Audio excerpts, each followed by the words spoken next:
biglang sinisi si Cynthia Villar tungkol dun sa rice tarification law. Yun daw ang sanik. Gusto ko lang mag-comment sa sinasabi mo, Brad, patungkol sa pamilya Villar. Ito, Brad, maniwala kasi na isang araw darating ang time na kaya lang ano yung kumakampi kila sa Duterte, sa ating Vice President at sa ating Tatay Digong kasi meron silang nakukuha. Merong naging mabango yung kanilang pangalan at saka yung negosyo nila ibig sabihin hindi daw ko-compromise. Pero totoo lang, ang daming ginawa niya kahit dito sa Jose, yung Prime Water. Sabi sa'yo, ang daming nagreklamo.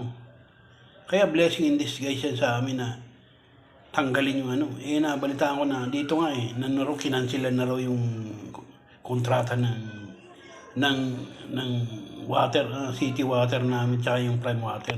Kinansilan na ng mayor. Salamat naman.